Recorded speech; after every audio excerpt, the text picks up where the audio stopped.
ආයිබෝවන් අද අපේ ගැඹුරු විමසුම වෙන්වන්නේ ශ්‍රී ලංකාවේ අනාගත පරපුර මුහුණ දෙන බරපතලම අභියෝගයක් වන ළමා මන්දපෝෂණය පිළිබඳව සාකච්ඡා කිරීමටයි. පසුගිය දශක කිහිපය තුර අපේ රටේ සෞඛ්‍ය දර්ශකයන්ගේ යම් යම් ජයග්‍රහණ තිබුණත් මේ ගැටලුව තවමත් විශාල මහජන සෞඛ්‍ය ප්‍රශ්නයක් ලෙස පවතිනවා. ශ්‍රී ලංකාවේ බොහෝ දිස්ත්‍රික්ක සහ ප්‍රදේශ සඳහා මන්දපෝෂණය ප්‍රධාන ගැටලුවක් ලෙස නොසැලකේ. කෙසේ වෙතත් සමහර ප්‍රදේශ තවමත් බලපා ඇති අතර මෙම ගැටලුවේ මූල හේතු සාකච්ඡා නොකරේ. සංවර්ධනය වෙමින් පවතින රටකට මන්දපෝෂණය තුරන් කිරීම වැදගත් වේ. මේ රටේ ආර්ථිකයට මෙන්ම රටේ අනාගත පරම්පරාවන්ටද ඉතා වැදගත් වේ. මන්දපෝෂණය නිසා උස, ශක්තිය, අධ්‍යාපනය වැනි අංශවල පාඩු සිදුවේ. මේ රටට දුර්වල ශ්‍රම බලකායක් නිර්මාණය කරන අතර පෝෂණය මිනිස් මොළයේ වර්ධනයටද ප්‍රධාන කාර්යභාරයක් ඉටු කරයි. මේ පන්තිකාමරවල දුර්වල ඉගෙන ගන්නන් නිර්මාණය කරන අතර එමගින් අනාගත පරම්පරාවන්ගේ අධ්‍යාපනයේ වර්ධනය අඩාල වෙනවා. ඇත්තටම 2020 වසරට පෙර තත්ත්වයේ දෙස බලුවොත් 1975 සිට 1995 දක්වා කාලය තුළ ශ්‍රී ලංකාව මන්ද පෝෂණය අවම කිරීමේ කැපී පෙනෙන ප්‍රගතියක් පෙන්වා තිබුණා. උදාහරණයක් ලෙස අවුරුදු 5ට අඩු දරුවන්ගේ මිටි බව 49% සිට 26% දක්වා අඩකින් පමණ අඩු වුණා. නමුත් 2000 වසරෙන් පසුව මේ ප්‍රගතිය මන්දගාමී වී එකතැන පල්ලෙ වෙන ස්වභාවයක් ගත්තා. 2016 වන විටත් දරුවන් 5 දෙනෙකුගෙන් 1 දෙනෙක් අඩුබර මට්ටමේ පසු වුණා. ඒ වගේම උග්‍ර මන්ද පෝෂණය 15% වැනි ඉහළාගයක පැවතුණා. ඒ ස්ථාවරභාවයේ සම්පූර්ණයෙන්ම බිඳ වැටුනේ 2020න් පසු ඇති වූ තත්ත්වය නිසා නේද? COVID-19 වසංගතය සහ ඉන්පසු ඇති වූ ආර්ථික අර්බුදය මේ තත්ත්වය දරුණු කළා. විශේෂයෙන්ම 2022 සැප්තැම්බර් මාසයේදී ආහාර උද්දමනය 94% වැනි ඉතිහාසයේ ඉහළ මගයකට පැමිණියා.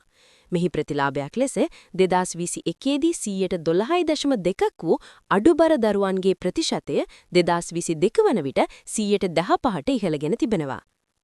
ආදායම් අඩුවීම නිසා ඔවුන් පෝෂ්‍යදායී ආහාර වෙනුවට කැලරි පමණක් වැඩි පෝෂණයෙන් අඩු ආහාරවලට යොමු වෙනවා. සොයා ගැනීම්වලට අනුව මන්ද පෝෂණයට බලපාන ප්‍රධානතම හේතුවක් වන්නේ සත්ව ප්‍රෝටීන් සහිත විවිධාංගීකරණයේ යුතු ආහාර වේලක් නොලැබීමයි. දරුවන් 5 දෙනෙකුටම දෙන්නෙකුට අවම මට්ටමින් විවිධත්වයකින් යුතු ආහාර වේලක් ලැබෙන්නේ නැහැ.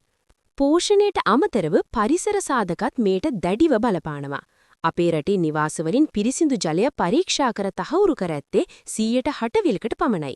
ජලය සහ සනියාරක්ෂක පහසුකම් වල පවතින අඩුපාඩු නිසා ඇතිවන රෝග දරුවන්ගේ පෝෂණය උරා ගැනීමට බාධා කරනවා. විශේෂයෙන්ම නුවරඑළිය සහ වටු ආශ්‍රිත ප්‍රදේශවල මන්ද පෝෂණයට මේ පරිසර සාධක ප්‍රබලව බලපානවා බව පරීක්ෂණ පෙන්වනවා. තවත් වැදගත් කාරණයක් තමයි පරම්පරාගත මන්ද පෝෂණ චක්‍රය. මවගේ පෝෂණ මට්ටම අඩුවීමෙන් අඩුබර දරුවපත් සිදු වෙනවා. ශ්‍රී ලංකාවේ දරුවන් 6 දෙනෙකුට 1 දෙනෙක් අඩුබර සහිතව උපදිනවා. එව පසුව මන්ද පෝෂණයෙන් පෙළෙන වැඩිහිටියන් බවද පත්වෙමින් මේ චක්‍රය පවත්වාගෙන යනවා. ඒ සහ මවගේ අධ්‍යාපන මට්ටම අඩුවීමත් දරුවන්ගේ පෝෂණය අඩුවීමට ඍජුවම බලපානවා. රජය මේ ගැටලුව පාලනය කිරීමට ගෙන ඇති ක්‍රියාමාර්ග මොනවාද? සෞඛ්‍ය අමාත්‍යාංශය විසින් 2022 සිට 24 සඳහා හදිසි පෝෂණ සැලසුමක් සකස් කර තිබෙනවා. දැනට ක්‍රියාත්මක වන පාසල් පෝෂණ වැඩසටහන මගින් 80%ක් පමණ පාසල් දරුවන්ට සමබල ආහාර වේලක් ලබා දෙනවා. ඒ වගේම ත්‍රිපෝෂ වැඩසටහනත් සහ ගර්භණී මවන් සඳහා රුපියල් 2000ක ආහාර වවුචර් ලබා දීමත් සිදු කරනවා. නමුත් විශේෂඥයින් සහ රජයෙන් නොවන සංවිධාන පසවන්නේ මේ ක්‍රමවේදවල යම් වෙනස්කම් අවශ්‍යයි බව. ඔවුන් යෝජනා කරන්නේ සෑමට පොදුවේ ලබා දෙන සහනාද වෙනුවට වඩාත් අවදානම් සහිත පිරිස් ඉලක කරගත් වැඩසටහන් ක්‍රියාත්මක කිරීම යුතුයි බවයි. උදාහරණයක් ලෙස ගර්භණී මවන්ගේ ආහාර දීමාව වඩාත් අවශ්‍ය අය වෙත පමණක් යොමු කිරීමෙන් වඩා හොඳ ප්‍රතිලාභ ලබා ගන්න හැකියි. ඒ වගේම සහල් සහ තිරිංගු පිටි වැනි ප්‍රධාන ආහාර පෝෂක වලින් බල ගැනීම ඉතාමත් වැදගත් බව WHO සහ UNICEF ආයතන නිර්දේශ කරනවා.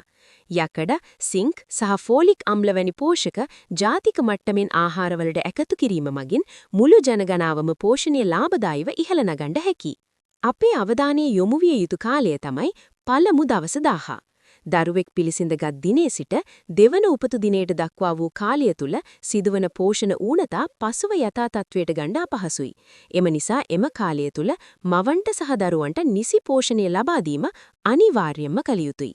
නිගමනයක් ලෙස පවසනවා නම් 2030 වන විට ශූන්‍ය කුසගින්න ඉලක්කයට යාමට ශ්‍රී ලංකාව දැනට පසුපසින් සිටිනවා. මේ ගැටලුව ජය ගන්න නම් ආහාර, සෞඛ්‍ය, ජලය සහ සනී ආරක්ෂක, අධ්‍යාපනය සහ සමාජ ආරක්ෂක යන පද්ධති පහම එකට වැඩ කළ යුතුයි.